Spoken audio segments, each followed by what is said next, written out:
అప్పుల బాధలు వెంటాడుతున్నాయా? అయితే 6 జేవిఆర్ వారి జాతిరత్నాలు ధరించండి. హాయ్, వెల్కమ్ టు మనం టీవీ. నేను మీ మనోజ్. తెలుగు రాష్ట్రాలని ఊపేసిన కడప జిల్లా ప్రొద్దుటూరు ఘటన, ఏదైతే కన్న తల్లిని కన్న కొడుకే చంపిన ఘటన. సో ఈ ఘటనలో రోజుకొక ట్విస్ట్ వస్తుంది.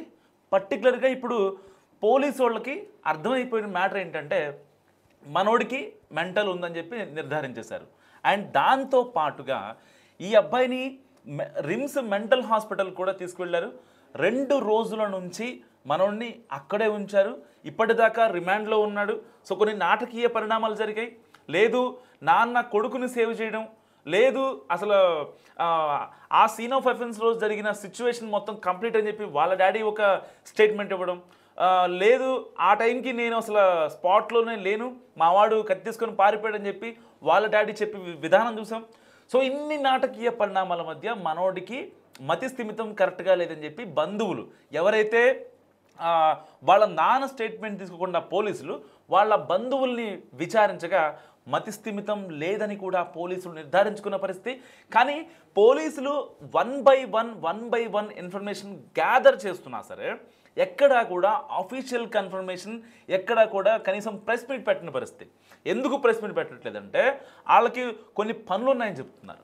కానీ ఏది ఏమైనప్పటికీ దాంట్లో ఉన్న అప్డేట్స్ ఏవైతే ఉన్నాయో వాటిని ఇప్పటి వరకు ఇన్ని రోజులుగా, ఎందుకంటే తెలుగు రాష్ట్రాల్లో సంచలనం క్రియేట్ చేసింది యశ్వంత్ వాళ్ళ మమ్మీ లక్ష్మీదేవిని చంపడం అనేది. అలాంటి కేసు గురించి ఎందుకు అప్డేట్స్ ఇవ్వలేకపోతున్నారు, లేదు పోలీసులే సరిగా విచారణ చెయ్యట్లేదా అన్న అనుమానాలు కూడా ఇవాళ చాలా మందిలో వ్యక్తమవుతున్నాయి. సో కోర్టు రిమాండ్ విధిస్తుంది, రిమాండ్ తీసుకెళ్తున్నారు, విచారిస్తున్నారు, బయట తీసుకొస్తున్నారు, వాళ్ళ డాడీ వచ్చి లోపలికి వచ్చి ఆ అబ్బాయిని కలుస్తున్నాడు, అంతా బాగానే ఉంది.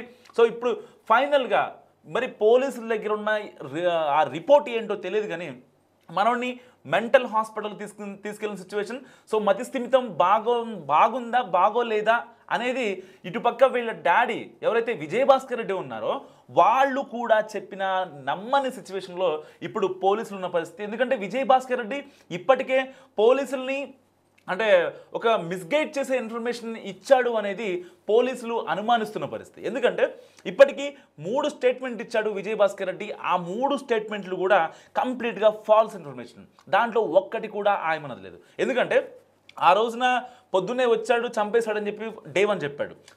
సేమ్ ఈయన చెప్పిన ఏదైతే ఆ విషయం ఉందో అదే విషయాన్ని ఇంటి పక్కన ఉన్న ఇంటి పొలిటోళ్ళు ఉన్న వాళ్ళు కూడా చెప్పిన సిచ్యువేషన్. సో మరి దాని తర్వాత లేదు నేను ఒక బాత్రూంలో ఉన్నాను, దానికి డోర్ వేశాడు, ఆవిడ గట్టిగా అరవగానే ఎప్పుడైతే కత్తితో పొడిచిన తర్వాత ఆవిడ అరిచిన తర్వాత మాత్రమే నేను బయటకు వచ్చాను, మరి ఆ తలుపు తీసింది ఎవరో కూడా ఆయన చెప్పలేదు.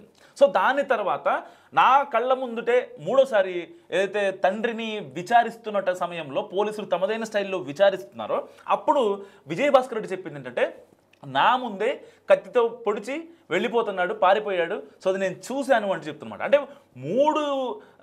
3 సార్లు పోలీసులు విచారణలో కనీసం ఒక్కసారి కూడా సింక్ అయ్యే సమాధానం చెప్పట్లేదు. అండ్ ఇటు బంధువులు చెప్తున్నది కంప్లీట్ యశ్వంత్ గురించే.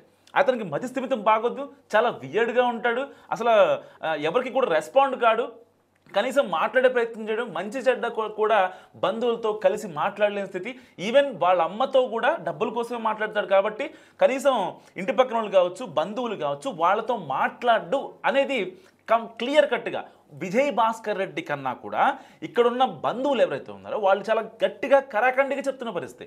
ఇలాంటి నేపథ్యంలో పోలీసులు విజయభాస్కర్ రెడ్డి స్టేట్మెంట్ని కూడా పక్కన పెట్టేసిన పరిస్థితి. ఎందుకంటే బంధువులు జరిగింది ఏంటో చెప్తారు.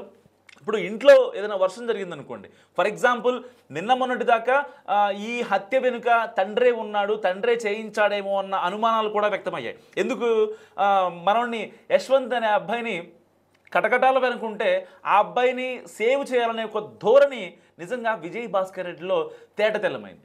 దీని తర్వాత చాలామంది అనుకుంది ఏంటి, ఓకే అంటే ఏదో అవసరం కోసం కొడుకు ఎలాగో మతి స్థిమితం లేదు కాబట్టి ఆ అబ్బాయి చేస్తే ఎటువంటి ఇబ్బంది ఉండదు అనే ఒక యాంగిల్లో చేయించి ఉంటాడని చెప్పి చాలామంది అనుకున్నారు.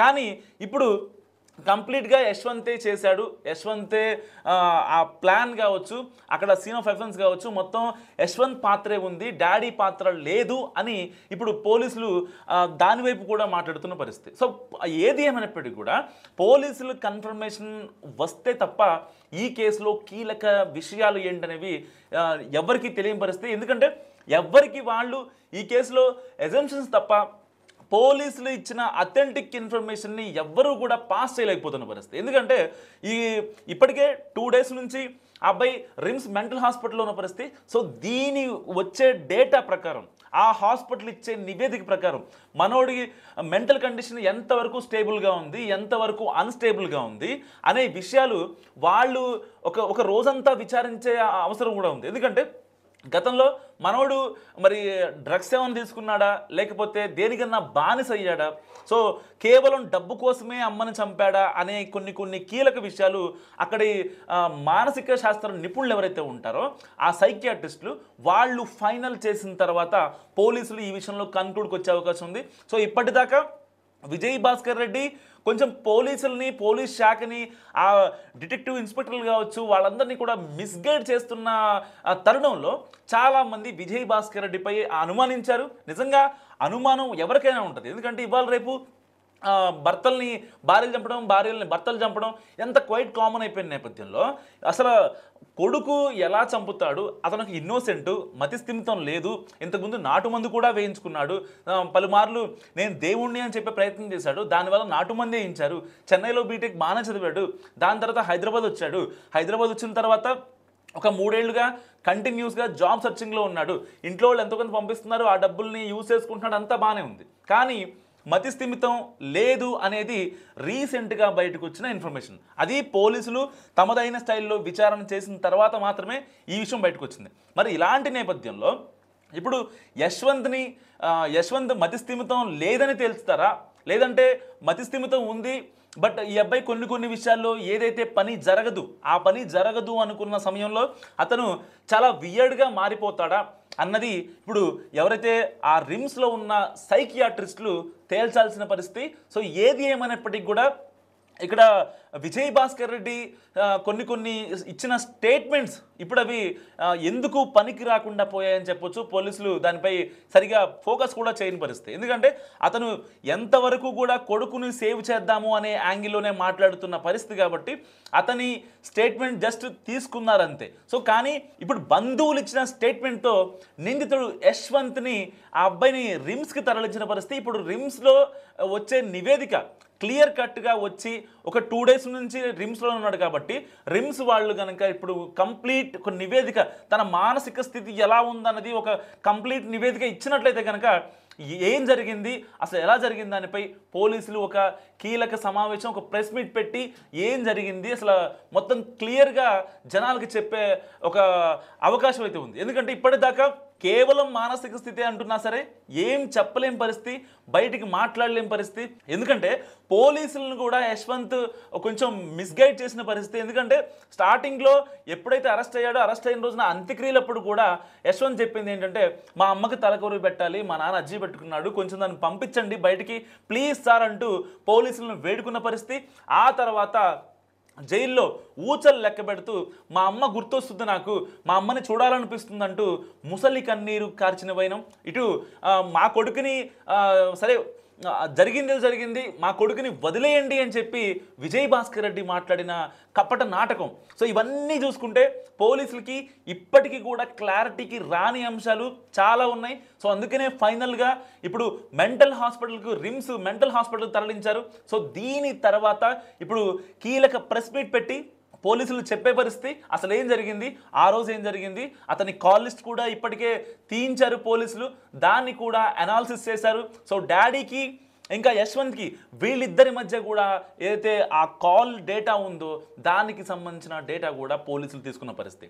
ఇంకా యశ్వంత్ సంబంధించిన వాట్సాప్ కాన్వర్జేషన్స్ కావచ్చు, ఎవరెవరితో కాంటాక్ట్ అయ్యాడు, దేనికోసం కాంటాక్ట్ అవుతున్నాడు అనేది కూడా పోలీసుల దగ్గర కీలక ఇన్ఫర్మేషన్ ఉంది. సో దీని అంతటినీ కలిపి మరీ కొద్ది గంటల్లో పోలీసులు ఒక ప్రెస్ మీట్ పెట్టి చెప్పే అవకాశం ఉంది. ఈ కేసు గురించి మీరేమనుకుంటున్నారో మస్ట్గా కామెంట్ చేయండి. చూస్తున్నాండి మన టీవీ.